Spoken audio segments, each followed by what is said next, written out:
Assalamualaikum warahmatullahi.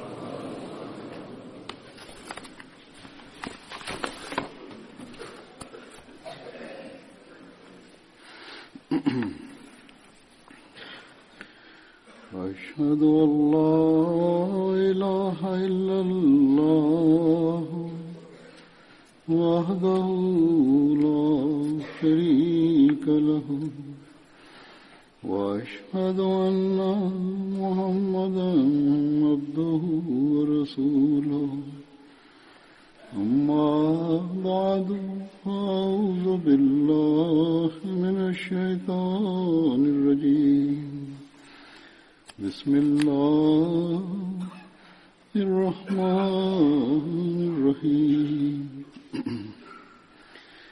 الحمد لله رب العالمين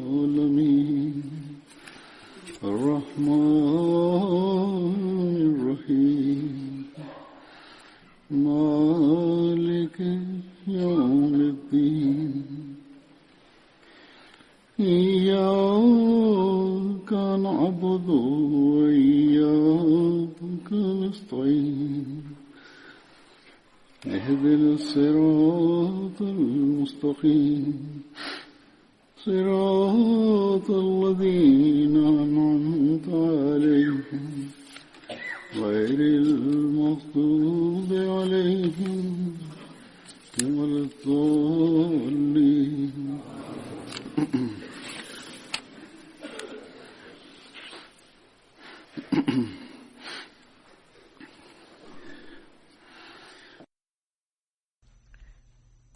Pada saat ini tengah dilaksanakan peringatan Hari Muslim Maud di berbagai jemaat, yakni berkenaan dengan nubuatan yang di dalamnya Allah Ta'ala mengabarkan putra yang dijanjikan kepada Hadrat Masih Maud alaihi salam, yang mengenainya Allah Ta'ala telah berfirman bahwa Dia akan memberikan keistimewaan yang khas kepada anak tersebut. Ia akan menjadi abdi agama, berumur panjang, dan akan melanjutkan misi Hadrat Masih Maud alaihi salam. Nubuatan ini diumumkan pada tanggal 20 Februari 1886. Nubuatan tersebut merupakan tanda agung akan dukungan Allah Ta'ala kepada Hadrat Masih Maud alaihi salam dan kebenaran beliau.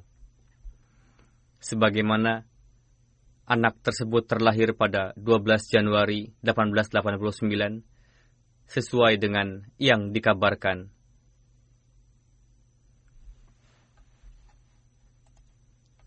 Anak tersebut diberi nama Mirza Bashiruddin Mahmud Ahmad yang telah dianugerahi jubah khilafat oleh Allah Ta'ala pasca kewafatan Hadrat Khalifatul Masih yang pertama. Pada kesempatan kali ini, saya akan sampaikan beberapa kisah peri kehidupan Hadrat Muslih Maud dan penggenapan nubuatan tersebut pada diri beliau. Namun sebelum itu, saya akan sampaikan untayan kalimat yang disampaikan oleh Hadrat Masih Maud alaihi salam berkenaan dengan keutamaan dan penggenapan nubuatan tersebut.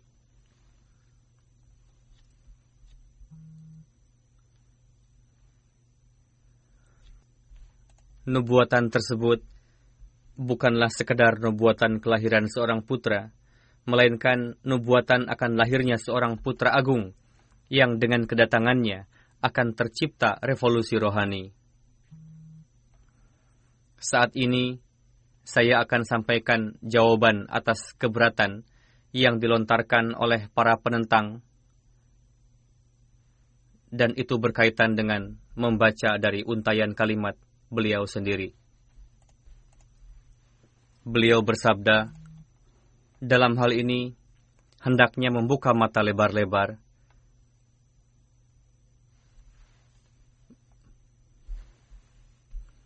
bahwa ini bukanlah sekedar nubuatan, melainkan satu tanda samawi yang agung yang telah dizahirkan oleh Allah Ta'ala untuk menampakkan kebenaran dan kemuliaan junjungan kita, Nabi Karim, Raufur Rahim, Muhammad Mustafa Sallallahu Alaihi Wasallam.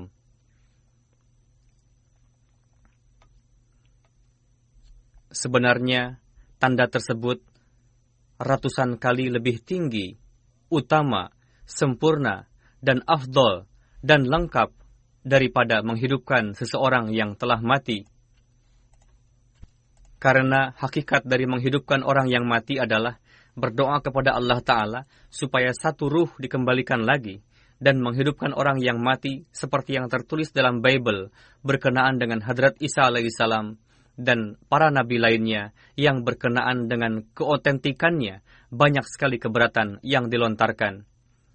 Begitu juga berdasarkan dalil akli dan nakli, dan setelah melalui perdebatan tertulis bahwa mayat tersebut hidup hanya untuk beberapa menit saja, lalu memberikan kedukaan pada kerabatnya untuk yang kedua kali dengan kewafatannya.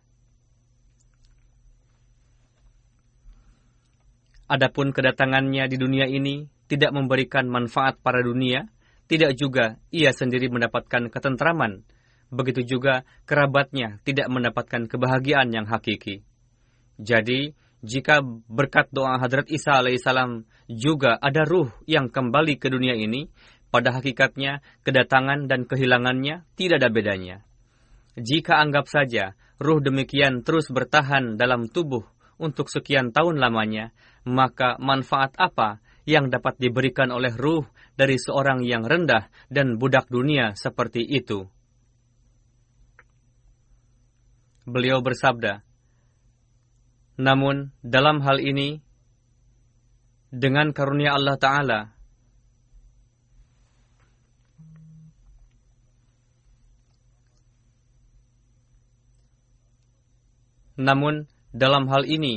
dengan karunia Allah Ta'ala, ihsannya, dan keberkatan Hadrat Khatamul Anbiya Sallallahu Alaihi Wasallam, Allah Ta'ala telah mengabulkan doa hamba yang lemah ini dengan menjanjikan untuk mengirim ruh beberkat yang mana keberkatan zahir dan batinnya akan menyebar luas di seluruh bumi. Meskipun tanda tersebut nampaknya sama dengan menghidupkan orang yang mati, namun dengan merenungkannya akan diketahui bahwa tanda tersebut lebih baik ratusan kali dari menghidupkan orang yang mati. Dengan doa jugalah ruh orang yang mati kembali, dan di sini telah dimintakan ruh dengan doa. Beliau bersabda, doa yang dipanjatkan untuk anak tersebut, yakni dengan doalah ruh dimintakan, namun di antara ruh-ruh tersebut dan ruh ini berbeda bagaikan bumi dan langit. Orang-orang yang murtad setelah melihat mukjizat Rasulullah tidak lantas bahagia, bahkan kecewa dan mengeluh. Kenapa bisa terjadi seperti itu? Dalam Tabligh Risalat, beliau radhiyallahu anhu telah bersabda, sebagaimana Hadrat Masih Maud alaihissalam telah bersabda, bahwa ruh yang dimintakan ini bukanlah ruh yang biasa, melainkan telah dimintakan suatu tanda yang sebagai jawabannya Allah Ta'ala telah mengabarkan kelahiran seorang putra yang memiliki banyak sekali keistimewaan. Telah dikabarkan akan lahirnya putra agung yang akan berumur panjang, cerdas, dan memiliki tingkat pemahaman yang tinggi, pemilik kemuliaan dan harta kekayaan. Bangsa-bangsa akan mendapatkan keberkatan darinya. Ia akan dipenuhi dengan keilmuan zahir dan batin, akan diberikan pemahaman yang dalam perihal firman Allah, yakni Al-Quran Karim. Dan dengan anugerah pemahaman tersebut, ia akan mendapatkan taufik untuk mengkhidmati Al-Quran, sehingga akan zahirlah ketinggian martabat firman Allah kepada dunia. Ia akan menjadi penyebab terbebasnya para tahanan, dan pada kehidupannya akan terjadi kehancuran secara global yang akan memporak-porandakan dunia. Dia akan mendapatkan kemasyhuran sampai ke pelosok dunia. Sekarang kita saksikan bahwa pada zaman Hadrat Muslih Maud telah terjadi kehancuran yang sifatnya global dalam corak peperangan, telah terjadi 2 peperangan yang sifatnya global dan terjadi juga dalam corak bencana.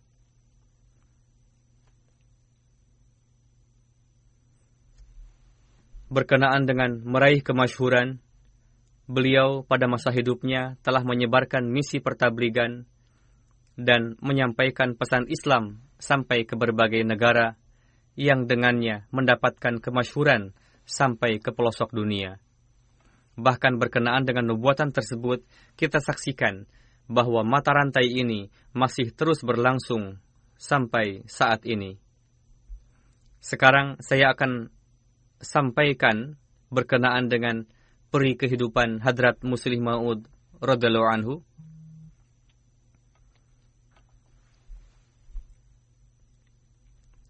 Berkenaan dengan pendidikan formal yang beliau dapatkan setelah mempelajari nazirah, yakni membaca Al-Quran, beliau belajar di sekolah resmi dan mendapatkan kesempatan untuk mendapatkan pendidikan dunia seperti biasanya. Begitu juga beliau mendapatkan bantuan pengajaran bahasa Urdu dan Inggris dari para pengajar yang datang ke rumah beliau. Dalam hal ini, Hadrat Pir Manzur Ahmad Sahib radhiyallahu anhu mengajarkan bahasa Urdu kepada beliau untuk sekian lama.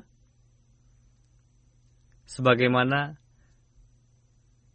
di antara para pengajar yang ditetapkan untuk mengajar beliau di rumah, di antaranya adalah Pir Manzur Muhammad Sahib yang mengajarkan bahasa Urdu kepada beliau untuk beberapa lama. Kemudian Maulwi Syar Ali Sahib radhiyallahu anhu mengajar beliau bahasa Inggris. Namun bagaimana kondisi dan suasana beliau ketika mendapatkan pengajaran tersebut?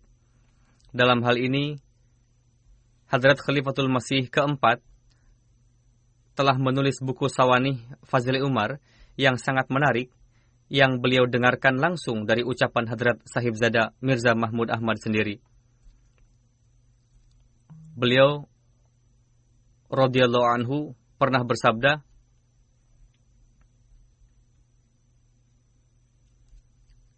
yang paling banyak berbuat ihsan kepada saya dalam bidang pendidikan adalah Hadrat Khalifatul Masih yang pertama. Sebagaimana beliau juga adalah seorang tabib dan memahami bahwa kesehatan tidak mengizinkan saya untuk dapat membaca buku dengan lama. Untuk itu, cara yang digunakan Hadrat Khalifatul Masih awal untuk mengajar saya adalah beliau mendudukkan saya di dekat beliau, lalu bersabda, "Mia, saya akan bacakan, kamu cukup dengarkan saja."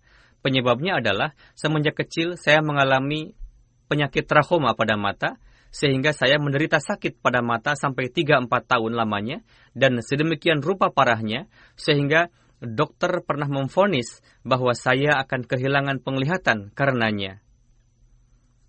Mengetahui demikian, Hadrat Masih Maud alaihi salam mulai mendoakan secara khusus untuk saya dan juga berpuasa. Saya tidak ingat lagi berapa banyak puasa yang beliau lakukan untuk itu. Nampaknya 3 atau 7 hari beliau berpuasa untuk itu. Ketika beliau akan berbuka puasa pada puasa yang terakhir dan beliau memasukkan makanan untuk berbuka puasa, seketika itu juga saya membuka mata dan saya katakan bahwa saya sudah mulai dapat melihat. Namun akibat dari penyakit yang berlangsung lama itu, satu mata saya kehilangan penglihatannya, yakni pada mata sebelah kiri. Saya dapat melihat jalan, namun tidak dapat membaca tulisan. Jika ada seorang pria yang saya kenali, tengah duduk pada jarak beberapa feet, saya dapat mengenalinya. Namun jika orangnya tidak saya kenali, maka wajahnya tidak akan nampak jelas pada saya. Hanya mata kanan saya yang dapat melihat, namun itu pun terkena penyakit trauma, dan sedemikian rupa parahnya, sehingga seringkali saya terjaga di malam hari. Hadrat Masih Maud alaihi salam bersabda kepada para pengajar saya, biarkan dia belajar sekehendaknya, seberapa lama ia ingin belajar. Jika ia tidak ingin belajar, jangan dipaksakan, karena kesehatannya tidak memungkinkan baginya untuk belajar banyak. Berkali-kali Hadrat Masih Maud alaihi salam hanya menegaskan kepada saya supaya saya mempelajari terjemah Al-Quran dan kitab Bukhari dari Hadrat Khalifah awal. yakni Hadrat Maulana Hakim Nuruddin. Selain itu, beliau alaihissalam juga bersabda untuk mempelajari ilmu ketabiban, karena ilmu tersebut merupakan keahlian keluarga kita. Beliau radhiyallahu anhu menuturkan, Master Fakirullah Sahib adalah guru matematika kami di sekolah. Untuk menerangkan, beliau biasa menjawab pertanyaan di papan tulis. Disebabkan oleh kelemahan pandangan, tulisan di papan tulis tidak terlihat jelas oleh saya. Karena semakin jauh jarak papan tulis, semakin tidak jelas terlihat. Demikian pula tidak dapat mengarahkan pandangan lama-lama ke arah papan tulis karena mata merasa lelah. Karena itu, saya menganggap tidak berguna berada di kelas. Jika saya ingin sekolah, saya pergi ke sekolah, dan terkadang saya tidak pergi. Suatu ketika, Master Fakirullah Sahib mengadukan perihal saya kepada Hazrat Masih Maud alaihissalam. Beliau mengatakan, Mia Mahmud tidak belajar apa-apa di sekolah. Kadang datang ke sekolah, kadang juga tidak. Saya ingat, beliau menulis kepada Hazrat Masih Maud alaihissalam untuk mengadukan perihal saya, sehingga hal itu membuat saya bersembunyi karena khawatir. Entahlah bagaimana akan marahnya Hazrat Masih Maud alaihissalam. Namun, ketika Hazrat Masih Maud alaihissalam membaca pengaduan tersebut, beliau bersabda, saya ucapkan terima kasih atas perhatian Anda yang begitu besar pada anak ini. Setelah mendengarkan apa yang Tuan sampaikan, saya merasa senang bahwa anak ini terkadang masih masuk sekolah. Menurut saya, ini sudah baik kalau dia kadang mau sekolah, padahal kesehatannya sangat tidak memungkinkannya untuk belajar. Sambil tersenyum, Hadrat Masih Maud alaihissalam bersabda, kita mengajarkan matematika pada anak ini bukanlah untuk berjualan gandum dan kacang-kacangan di warung. Tidaklah mengapa, sekalipun ia bisa atau tidak menguasai matematika. Lalu bersabda, seperti kita ketahui bahwa Rasulullah dan para sahabat pun tidak mempelajari ilmu tersebut. Jika anak ini mau pergi ke sekolah, itu sudah baik untuknya. Jikapun tidak usah dipaksakan. Mendengar hal itu, Master Sahib kembali pulang. Lalu saya mengambil manfaat dari kelembutan Hazrat Masih Maud alaihissalam tersebut untuk tidak masuk sekolah. Terkadang dalam 1 bulan, saya sekolah beberapa hari saja. Walhasil, demikianlah pendidikan yang saya lalui, dan sebenarnya saya terpaksa, karena selain masalah pada mata, pada masa kecil saya juga mengalami masalah pada jantung, sehingga saya diberi air rebusan kacang dal dan sag atau sayuran sejenis sawi untuk mengobati jantung dan juga limpa yang membesar. Sehingga saya mendapatkan pijatan pada tapak kaki radiodium merkuri, begitu juga pada bagian leher dipijat-pijat karena terdapat benjolan, yakni berpenyakit amandel. Walhasil,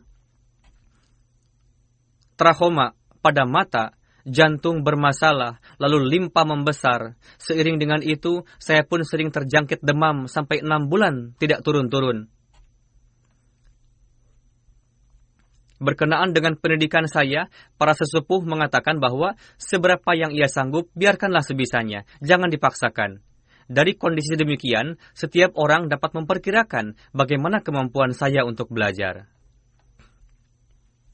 Bersabda, satu ketika, kakek kami, Hazrat Mir Nasir Nawab Sahib, radhiyallahu anhu, memberikan tes bahasa Urdu kepada saya.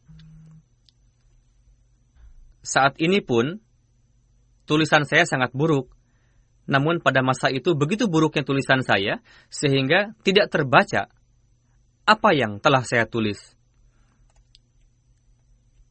Kakek saya berusaha keras untuk membaca apa yang telah saya tulis, namun akhirnya tidak dapat dibaca.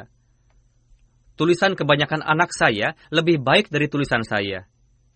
Tulisan saya hanya mirip seperti tulisan putri saya, Amatur Rashid, sehingga kami menetapkan hadiah sebesar 1 rupis untuk tulisannya.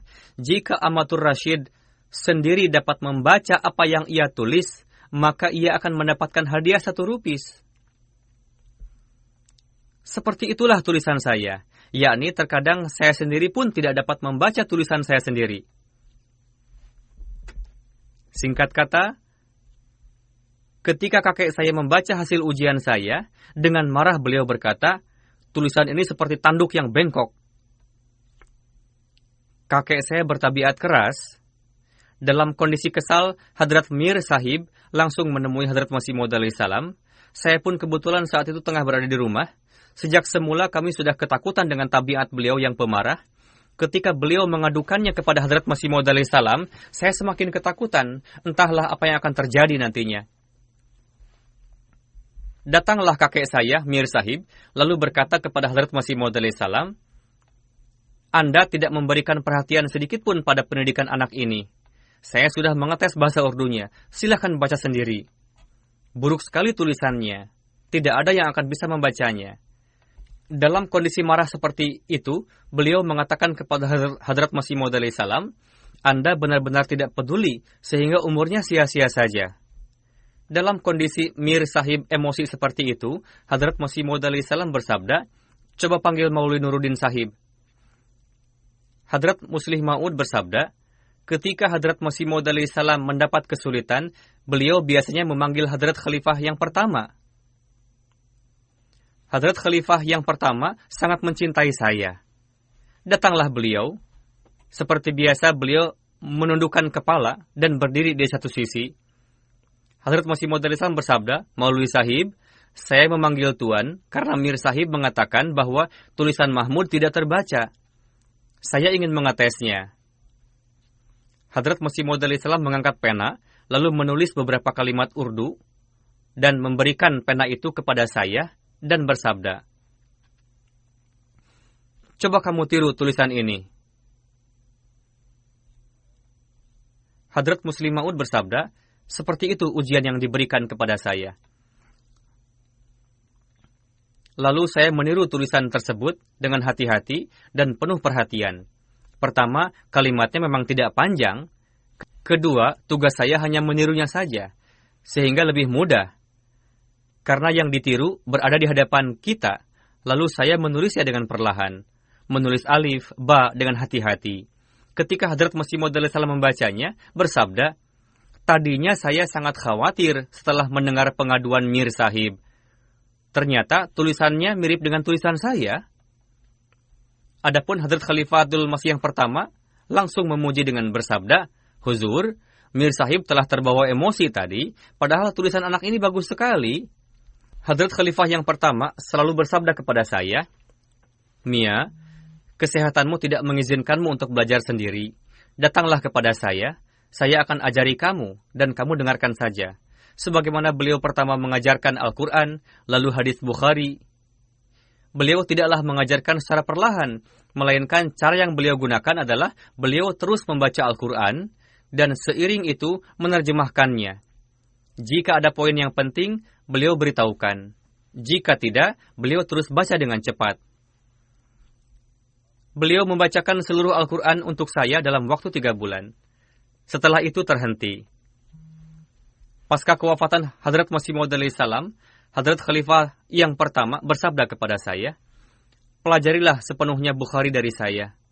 Karena sebenarnya saya telah beritahukan kepadamu bahwa Hadrat Masih Maud alaihi salam pernah bersabda kepada saya supaya kamu belajar Al-Quran dan Bukhari dari Maulwi Sahib.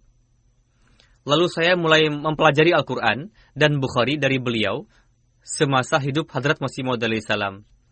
Meskipun di tengah-tengahnya terhenti. Begitu juga atas petunjuk Hadrat Masih Maud alaihi salam, saya juga mempelajari ilmu ketabiban dari beliau. Saya dan Mir Ishaq Sahib memulai pelajaran ketabiban dalam 1 hari. Lalu beliau bersabda, Mir Sahib memiliki cerita lucu yang sangat dikenal di keluarga kami. Yakni setelah belajar untuk hari pertama, maka Ishaq Sahib mengatakan kepada ibunya, Ammajan, lekas bangunkan saya esok pagi, karena Maulwi Sahib biasa terlambat datang ke klinik. Saya akan lebih dulu pergi ke klinik untuk memberikan resep kepada para pasien. Padahal mereka baru mendapatkan pelajaran ketabiban 1 hari saja. Walhasil, saya belajar ilmu ketabiban dari beliau dan juga tafsir Al-Quran. Tafsir Al-Quran beliau ajarkan dalam 2 bulan. Beliau mendudukkan saya di dekat beliau, lalu memperdengarkan terjemahnya, terkadang setengah atau terkadang 1 juz. Dan beliau pun menyampaikan tafsir ayat tertentu. Begitu juga beliau ajarkan Bukhari selama 2 atau 3 bulan. Suatu kali pada bulan Ramadan, beliau menyampaikan daras 30 juz, dan saya pun ikut menyimak di dalamnya. Saya pun sempat belajar beberapa artikel bahasa Arab dari beliau. Walhasil, seperti itulah kondisi pendidikan saya. Namun ketika saya menyelesaikan pendidikan pada masa itu, Allah Ta'ala memperlihatkan ru'ya kepada saya yang menurut beliau berkaitan dengan kemajuan. Walhasil, kita saksikan sendiri pidato-pidato beliau, bagaimana kondisi keilmuan beliau, bagaimana beliau menuntut ilmu, namun pidato-pidato beliau, khutbah beliau, karya tulis, dan tafsir Al-Quran yang beliau tulis, memberikan kesaksian bahwa Allah Ta'ala telah mengajar beliau. Dan tentu ini merupakan bukti besar dan kebenaran nubuatan. Jalsah pertama yang diselenggarakan pada masa kehidupan Hadrat Masih Maud alaihi salam tahun 1906, pada jalsah tersebut beliau menyampaikan pidato di hadapan publik untuk yang pertama kali. Berkenaan dengan kesan para pendengar berkenaan dengan ilmu dan ma'rifat yang terkandung dalam pidato tersebut, dan kualitasnya dapat kita perkirakan dari ucapan sahabat besar Hadrat Masih Maud alaihi salam dan juga seorang penyair handal yang bernama Hadrat Qazi Muhammad Zuhuruddin Akmal Sahib.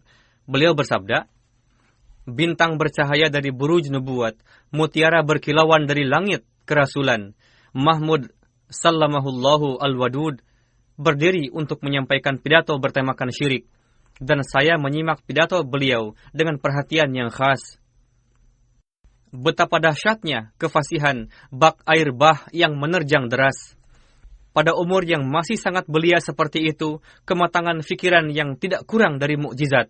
Menurut hemat saya, ini pun merupakan satu tanda kebenaran Huzur alaihi salam.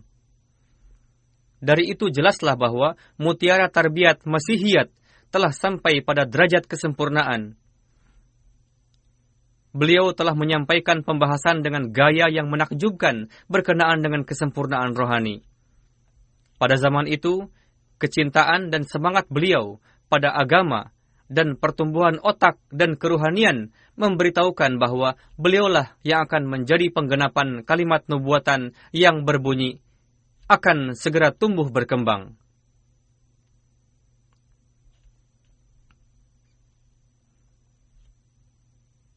Sebagaimana Hadrat Masih Maud alaihi salam juga merasakan semangat keagamaan ini. Dalam hal ini, Hadrat Masih Maud alaihi salam pernah bersabda, "Sedemikian rupa gejolak kecintaan untuk mengkhidmati agama nampak dalam diri Mia Mahmud, sehingga terkadang saya mendoakannya secara khusus."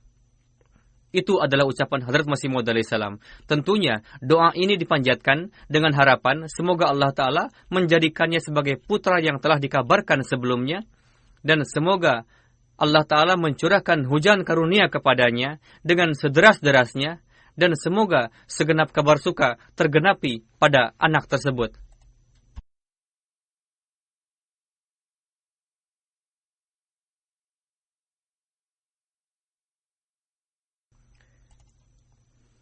Riwayat hidup Hadrat Muslih Maud yang ditulis oleh Hadrat Mirza Tahir Ahmad, di dalamnya tertulis, pasca kewafatan Hadrat Muslih Maud, Hadrat Khalifatul Masih yang keempat menulis bahwa pada permulaan kekhalifahan pertama, Hadrat Muslih Maud masih berusia 19 tahun, dan pada masa kewafatan Hadrat Khalifatul Masih awal, beliau sudah memasuki usia 26 tahun. Pada usia muda seperti itu, akan saya sampaikan beberapa contoh corak pidato dan karya tulis beliau.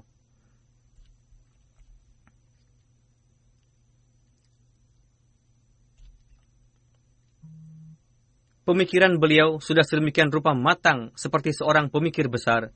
Untayan kalimat beliau bercampur antara pengaruh, daya tarik, ketulusan, dan kelembutan. Sabda beliau tidak dibuat-buat, begitu juga karya tulis beliau. Pidato beliau mengalir secara alami. Karya tulis beliau merupakan aliran sungai yang fasih dan mudah difahami. Keduanya dipenuhi dengan air ilmu dan irfan Al-Quran, dan memenuhi kalbu dan otak dalam satu waktu. Pasca kewafatan Hadrat Masih Maud alaihi salam pada usia 19 tahun, berkenaan dengan pidato pertama yang beliau sampaikan, seorang ulama besar, Hadrat Maulwi Sher Ali Sahib, pernah bersabda, ada satu Ada satu lagi kisah yang ingin saya sampaikan dalam topik ini, yakni pidato pertama Hadrat Muslih Maud, yakni pada zaman Hadrat Khalifatul Masih yang pertama. Pidato pertama Hadrat Khalifatul Masih kedua yang beliau sampaikan pada kesempatan jalsah salanah pertama pasca kewafatan Hadrat Masih Maud alaihi salam. Jalsah tersebut diselenggarakan di halaman Madrasah Ahmadiyah. Saat itu Hadrat Khalifatul Masih yang pertama hadir di panggung, duduk di sebelah kanan Hadrat Muslih Maud. Posisi panggung menghadap ke arah selatan. Berkenaan dengan pidato tersebut, ada dua hal yang perlu disampaikan.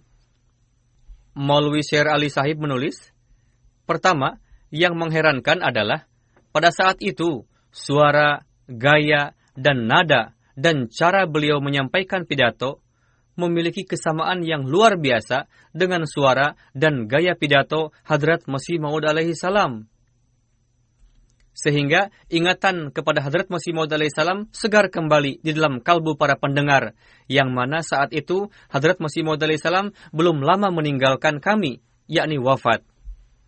Sehingga banyak sekali di antara para hadirin mencucurkan air mata dibuatnya, disebabkan oleh suara Hadrat Masih Maud alaihi salam layaknya suara orang yang disampaikan dengan perantaraan gramofon dari tempat lain, dan saya merupakan salah seorang di antara hadirin yang mencucurkan air mata saat itu.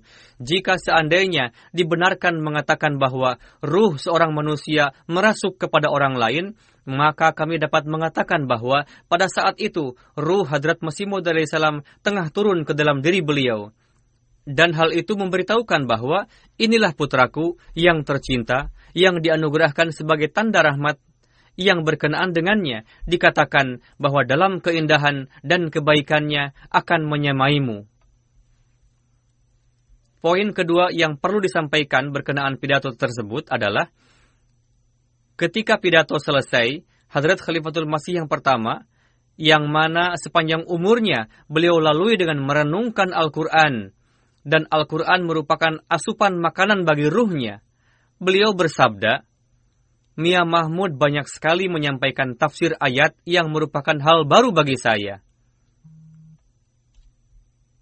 Maulwi Syair Ali Sahib menulis bahwa ini merupakan pidato pertama Hadrat Muslih Maud yang beliau sampaikan di hadapan jemaat.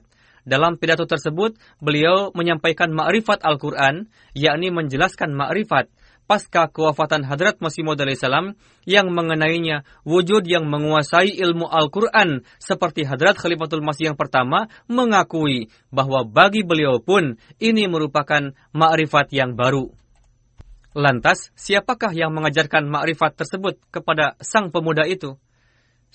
Siapakah yang menganugerahkan hikmat dan ilmu tersebut kepada beliau pada masa muda tersebut? Dialah yang telah berfirman di dalam Al-Quran berkenaan dengan Hadrat Yusuf alaihissalam, "Walamma balagu asyuddahu atainahu hukma wa ilma wa kadzalika najzil muhsinin." Walamma balagu asyuddahu atainahu hukma wa ilma wa kadzalika najzil muhsinin. Artinya, dan tatkala dia cukup dewasa, kami berikan kepadanya hikmah dan ilmu. Demikianlah kami memberi balasan kepada orang-orang yang berbuat baik. Beliau mengatakan bahwa Mia Mahmud tidak hanya mengajarkan kedalaman ilmu dan hikmah yang biasa saja, melainkan menjelaskan ma'rifat Al-Quran yang belum disentuh orang lain, dan berkenaan dengan Al-Quran, Allah Ta'ala berfirman, La yamassuhu illal mutahharun.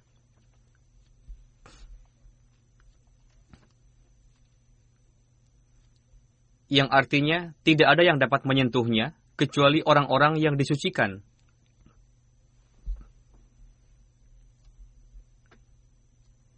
Jadi, setelah keluar dari berkhalwat pada masa muda, lalu menjelaskan ma'rifat Al-Quran yang baru dan halus kepada orang-orang, merupakan kesaksian yang jelas bahwa beliau melewati masa mudanya dengan terbiat yang khas dari Allah Ta'ala, dan sejak muda pun beliau sudah tergolong ke dalam orang-orang yang disucikan. Berkenaan dengan pribadi beliau, terdapat kesaksian seorang wartawan Gair Ahmadi. Berkenaan dengan itu,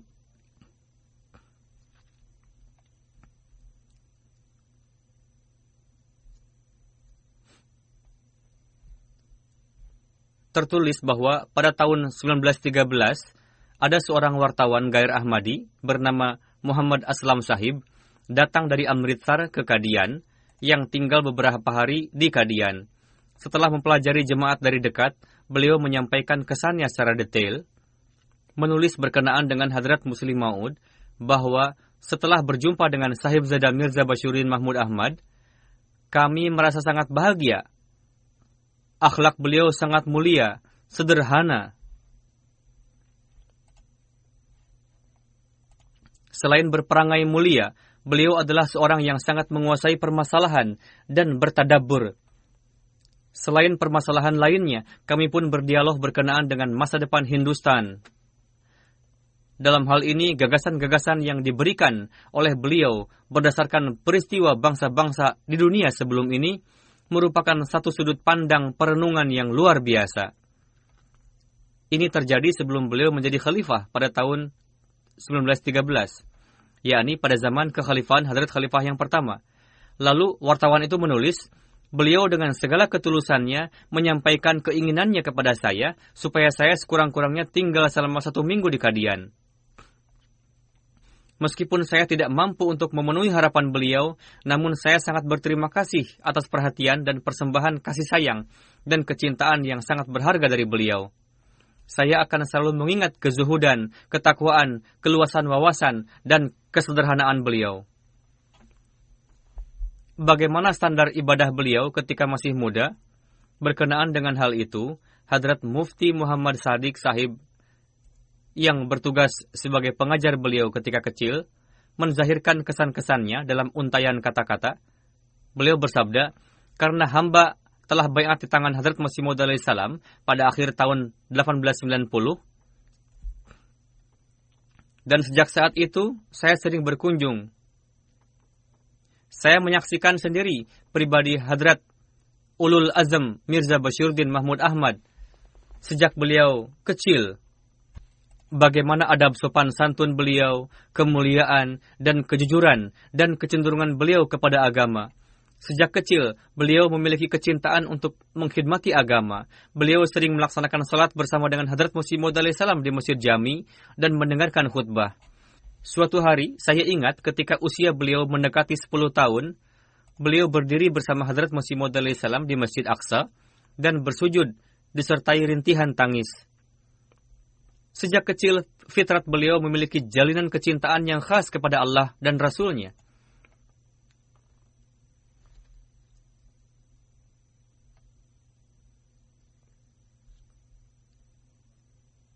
Terdapat satu kisah lagi berkenaan dengan ratapan tangis dan lamanya sujud beliau ketika salat, dan hal itu membuat orang dewasa takjub, meskipun pada zahirnya orang-orang dewasa mengetahui bahwa anak seusia itu tidak ada kedukaan yang mendalam atau tidak ada hal yang patut dikhawatirkan. Hal itu membuat orang-orang dewasa takjub melihat ratapan tangis beliau dalam salat. Dan timbul pertanyaan dalam benak orang yang menyaksikan, yakni apa yang terjadi dengan anak ini sehingga bangun diam-diam di malam hari lalu meratap di hadapan Tuhannya dan membasahi tempat salat dengan air matanya yang maksum. Hadrat Mirza Tahir Ahmad Sahib rahmatullah alaih menulis berkenaan riwayat hidup Hadrat Muslim Maud. Beliau bersabda, timbul keheranan dalam diri Syekh Ghulam Ahmad Sahib Waiz radhiyallahu anhu. Beliau adalah seorang mubayyi baru yang baiat di tangan Hadrat Masih Maud alaihi salam dan sedemikian rupa meningkat dalam keikhlasan dan keimanan sehingga terhitung sebagai sahabat yang ahli ibadah, zuhud dan ahli kasyaf dan ilham. Beliau sering bersabda, yakni Syekh Ghulam Ali Sahib, suatu ketika saya beriradah untuk melewatkan malam di Masjid Mubarak sendiri memanjatkan doa apapun yang ingin disampaikan kepada Sang Maha Pelindung. Ketika saya sampai di Masjid Mubarak, apa yang saya lihat? Ada seseorang yang tengah bersujud dan memanjatkan doa dengan penuh ratapan, yang mana disebabkan karena ratapannya itu, saya pun tidak dapat salat. Dan doa orang tersebut begitu berkesan pada diri saya, sehingga saya pun larut dalam doa dan memohon kepada Allah Ta'ala, "Ya Tuhan, apapun doa yang dipanjatkan oleh orang ini, kabulkanlah." Saya berdiri menunggu sampai kelelahan, diliputi rasa penasaran siapa gerangan orang yang sedang sujud ini. Dan saya tidak dapat mengatakan sejak kapan orang ini datang sebelumku. Namun ketika orang tersebut bangkit dari sujudnya, apa yang saya lihat, ternyata orang itu adalah Hadrat Mia Mahmud Ahmad Sahib. Saya ucapkan Assalamualaikum dan menyalami beliau, lalu bertanya, "Mia, apa yang Tuhan minta kepada Allah Ta'ala pada hari ini?" Beliau bersabda, "Saya memohon, ya Tuhan, hidupkanlah Islam di hadapan mataku."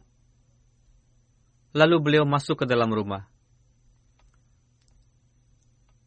Betapa dalamnya hasrat keinginan beliau untuk menyaksikan saat kemenangan Islam tiba yang bergejolak di dalam dada beliau ketika beliau masih muda. Dan pada masa muda jugalah sudah memberikan buahnya, yakni Allah Ta'ala menganugerahkan jubah khilafat kepada beliau ketika beliau masih muda. Hadrat Sahib Zada Mirza Mahmud Ahmad Sahib dalam kitab Tashhizul Adhan menyampaikan sebuah doa yang beliau tulis pada tahun 1909.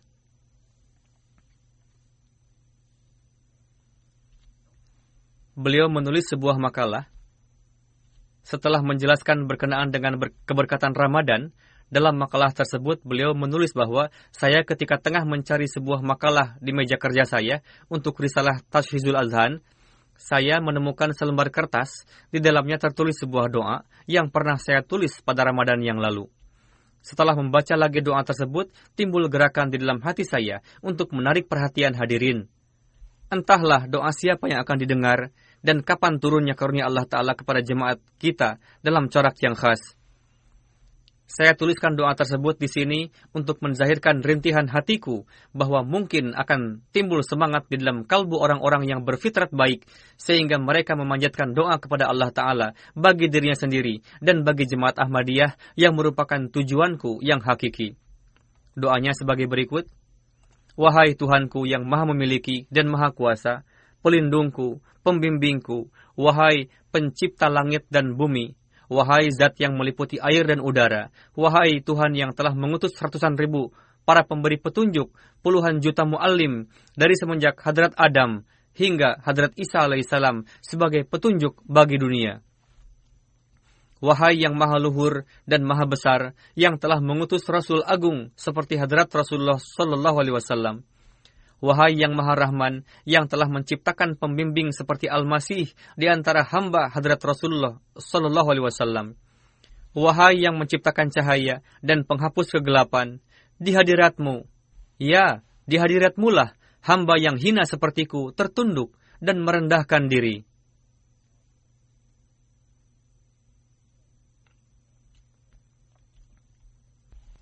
Dengarkanlah dan kabulkanlah jeritanku, karena janji engkaulah yang memberikan keberanian padaku untuk memohon kehadiratmu.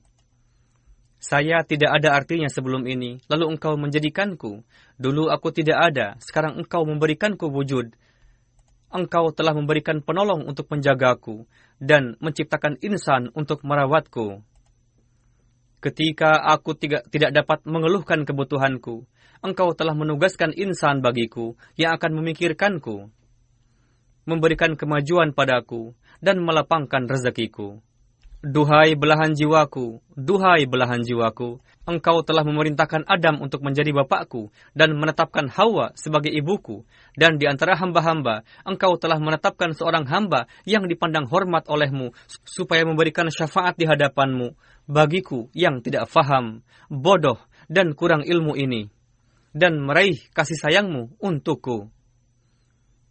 Ketika aku berdosa, lalu engkau menutupi kelemahanku. Ketika aku bersalah, engkau mengampuniku. Engkau menemaniku dalam segala penderitaan dan duka. Ketika aku ditimpa musibah, engkau menolongku. Dan ketika aku hampir tersesat, engkau genggam tanganku. Dan meskipun aku melakukan banyak kealpaan, engkau menutupinya. Meskipun aku beranjak jauh, Engkau mendekat. Ketika aku lalai dari nama-Mu, Engkau mengingatku. Ketika orang tua, kerabat, dan sahabat tidak mampu menolongku, Engkau memperlihatkan tangan kuasa-Mu dan menolongku. Ketika aku berduka, Engkau membahagiakanku. Engkau menjadi penglipur laraku. Ketika aku menangis, Engkau membuatku tertawa. Ketika aku meratap dalam penantian, Engkau sendiri memperlihatkan wajah-Mu padaku. Jika Engkau berjanji padaku, Engkau penuhi, dan tidak pernah Engkau lalai dalam memenuhi janji. Aku pun telah berjanji padamu, dan kulanggar, namun Engkau tidak memperdulikannya sedikitpun. Aku tidak melihat ada yang lebih berdosa daripadaku, dan aku tidak tahu apakah Engkau mengasihi pendosa lain yang lebih dariku? Tidak dapat terbayangkan olehku apakah ada pecinta yang seperti-Mu. Ketika aku hadir di hadirat-Mu dengan ratapan dan rintihan, Engkau mendengarkan ratapanku dan mengabulkannya. Aku tidak tahu apakah Engkau pernah menolak rintihan doaku. Walhasil, duhai Tuhanku, aku tersungkur sujud di haribaanmu dengan hati yang merintih pilu dan disertai ratapan yang sebenar-benarnya. Dan memohon, dengarkanlah doaku dan jeritanku. Wahai Tuhanku yang Maha Kudus, kaumku tengah mengalami kebinasaan, selamatkanlah mereka dari kehancuran. Jika mereka mengaku Ahmadi, tidak ada kaitanku dengan mereka sebelum kalbu dan dadanya bersih. Dan jika mereka tidak larut dalam kecintaanmu, tidak ada urusan antara aku dengan mereka. Duhai Tuhanku, pancarkanlah sifat rahmaniyat dan rahimiyat-Mu, dan sucikanlah mereka, supaya timbul gejolak semangat di dalam diri mereka, seperti yang dimiliki oleh para sahabat, dan semangat demi agama-Mu. Semoga amalan mereka lebih baik dan suci daripada ucapan mereka, dan rela berkorban demi wajah-Mu yang indah, dan fana demi Nabi Karim SAW. Kabulkanlah doa Al-Masih Engkau atas mereka, dan semoga ajarannya yang suci dan hakiki meresap di dada mereka. Duhai Tuhanku, selamatkanlah kaumku dari segenap musibah dan penderitaan, dan jagalah mereka dari berbagai jenis musibat. Ciptakanlah orang-orang suci di kalangan mereka. Jadikanlah mereka sebuah kaum yang Engkau cintai, dan jadikanlah mereka kelompok yang Engkau istimewakan bagimu. Selamatkanlah mereka dari cengkraman syaitan. Turunkanlah senantiasa malaikat atas mereka. Berkatilah kaum ini di dunia dan akhirat. Amin, summa amin, ya Rabbal Alamin. Seperti yang saya katakan bahwa doa ini ditulis pada tahun 1909 ketika beliau berusia 20 tahun. Dan pada usia itu di dalam kalbu beliau terdapat satu rintihan bagi agama dan bangsa. Semoga Allah Ta'ala mencurahkan ribuan rahmat atas beliau yang telah menghadap Allah Ta'ala setelah berkhidmat siang malam untuk menyebarkan agama Rasulullah dan memenuhi maksud hamba sejati, Masih Maud alaihissalam dan Mahdi Ma'hud beliau, dan juga setelah memenuhi janjinya. Dan semoga Allah Ta'ala memberikan taufik kepada kita untuk memahami doa beliau yang penuh rintihan dan memenuhi maksud dan tujuan sebagai seorang Ahmadi. Amin.